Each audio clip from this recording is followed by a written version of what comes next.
Welcome to Mr. Randy's Wine and Spirits. I am Mr. Randy, and we're here again for another full review episode. Today we're going to be doing the Old Forester Signature 100. If you're new to the channel, hello, welcome, come on in, get seated, have a good time on me. All you returning viewers, absolutely lovely to see you again. Come on in, sit down, you know how we do. Let's get on with the show. So, Old Forester 100. Here we are again, my old friend. Good to see you. Always welcome back at Mr. Randy's. So there it is. Very nice creek water. Let's take a look at that bottle. So if you've seen the off the rip video, if not, go back and check it out. Here we are again for the full review, the second full review. I don't want to call it a revisiting. I want to call it, what are they doing in the industry? A remastering. We are doing a remastering of Mr. Randy's review of Old Forester Signature 100. There is a lot of stuff on here. Brown-Forman, right? It is a Brown-Forman product. There you go, Old Forester. Give you a quick look at the back. Distilled and bottled. There you go. Campbell P. Brown. There you go. So let's go ahead and take a look at this again. Nice creek water. It's got some good viscosity. It might take a moment for those, there we go. There we go. Legs to start running a little bit. Let's go ahead and break out Mr. Randy's handy dandy whiskey color scale. I've already got a whiff of it. Woof. Okay. Off camera, I'm going to try and nail this down the best I can. I don't think it's quite that dark. Lighting is kind of crazy, but okay. I think it's pretty close to... I know it looks darker. There we go. There's a little bit of shine. Yeah, I think it's darker than that. I think it's darker than that. It looks darker, but then when you get the angle, it sort of shifts. Like right there might be the best way to get that look of the color like that. And that might come into maybe a burnt amber to a copper. But let's go ahead and get it on the nose. So Old Forester Signature 100, just the same as the rye. Their standard 750 milliliter bottles are usually about $25-ish, between 25 and 30. If that's about what you see in your area, let me know. If not, if it's more or less, definitely if it's less, let us know. So I paid just over $26. So this actually went up in price about $1 and change this year. Started out in 2025 when I first bought my first one. I don't remember exactly what it said, but it was about $25. Now this is 100 proof, which it's not a bottled and bond, and it doesn't state that. It just says, yeah, it's not a bottled and bond, but it is 100 proof. It is 50% ABV. The mash bill on this is 72% corn, 18% rye, and 10% barley. So it's a little less sweet than that that Heaven Hill Bottle and Bond. That one has more corn and I believe less rye. I think it was like a 78 and a 12 rye with a 10 barley or something of that nature. So this is a little bit less sweeter and a little bit more, what's the word? It's a little bit more, I don't want to say rougher, but it is a little bit rougher. That Heaven Hill is smooth, and we don't like using smooth, but it's an easier drinker than the Old Forester. Not saying the Old Forester is a hard drinker. Unfortunately, there's not a whole lot of information that I could pull off the web for this one. It is non-age stated, although some people say it is definitely somewhere around 5 or 6 years. It depends. It always depends. If they don't use age statement, at least you're getting 4 years. But if it's something significant as a 7, they'll tell you. Definitely tell you if it's an 8. And you know they're always going to slap that 10 on there as long as it's a 10. So let's go ahead and get on the nose. Oh, sorry. The nose is, I am picking up a little bit more rye out of this. It's got that sort of rye twinge to it. Is there a pencil eraser? Let's see. It's in there, but it's kind of like, it's like that deep richness of the rye was sort of killing that pencil eraser. Anyway, so it's a good nose. I mean, there's nothing very spectacular about it, but at least it's not letting you down.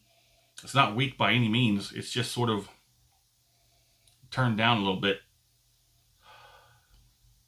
Let's go ahead and get it on the palate.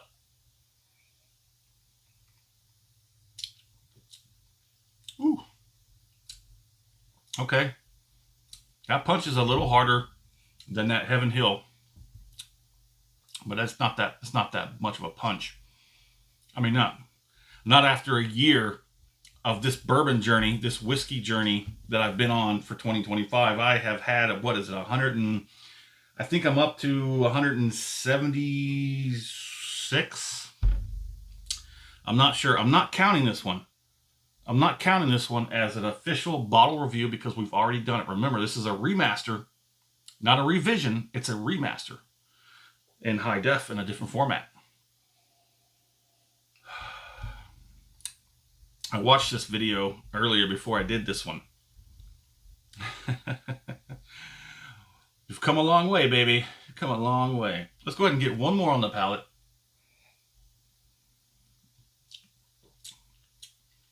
Ooh.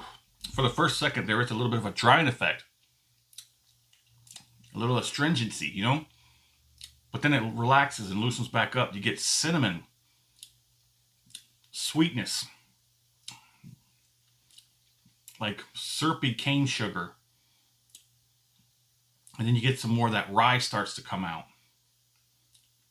It's pretty good. That's a pretty good palate. I'm going to have to say that the palate was better than the nose. That's a very nice, that is a very nice palate. Let's see what the finish has to say.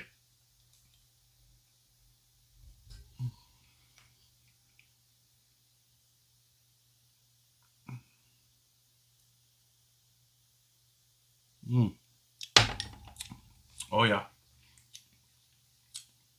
The whole mouth, starting with the tip of the tongue, lit up. It's all towards the front. All the front of the house is roaring up right now. Now we're like balancing it out. The lips can feel it a little bit. The cheeks are starting to get some attention, get some loving. The heat in the back is about a 2, working its way to a 3. Probably going to get some more of that heat here in just a moment. So when I looked up some stuff for the Old Forester Signature 100, pretty much found that the same thing has basically been copied and pasted clear across the internet. I don't think there was one place that had any kind of official information. Everything was like second or third hand. People with their own reviews and opinions. I enjoy hearing those things. I enjoy reading those things. But I need like official statements. I need something from somebody who puts it down there as this is probably why you're just getting the copy paste treatment, because nobody else wants to say anything official. Nobody else wants to go beyond what Old Forester has already given us.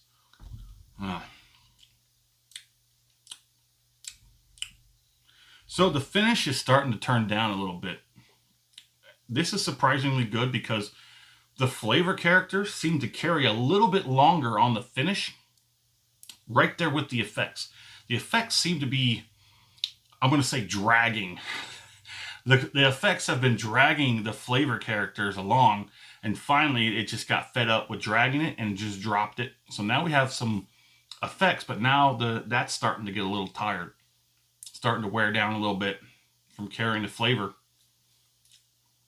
And now it's sort of just like a watered down afterthought. Not bad. Not bad at all. It's a pretty good finish. I really like the palate.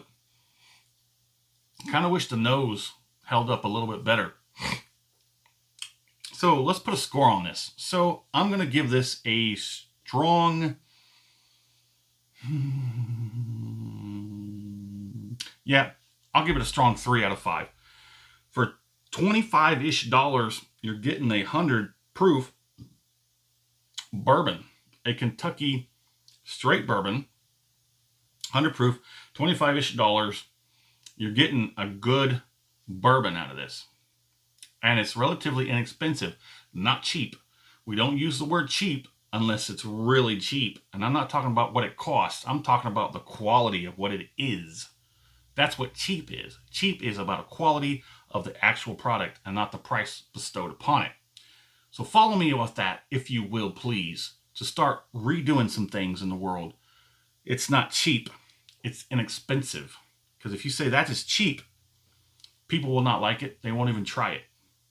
So if there's things out there, bottles out there that you've been told that's a cheap bottle, and you've never tried it because the word cheap has basically sullied it before you even gave it a fair shake, think about that. Is it cheap? How do you know it's cheap? Have you even tried it to compare it as being cheap? Or is it just inexpensive? Do not judge a book by its cover, although sometimes the book might not have a cover. That's when you should read it. But anyway, my fair price, I'm going to leave it alone. I think it's perfectly fine right where it's at. Won't say I would pay more for it, but would I buy this again? Sure. Absolutely. This is what they call a shelfer, something that you would oftentimes find on the majority of people's shelves. It is a shelfer. Would I buy it again? Probably, yeah. Well, there it is. Let me know what you think in the comments, and as always, thanks for stopping by here at Mr. Randy's Wine and Spirits.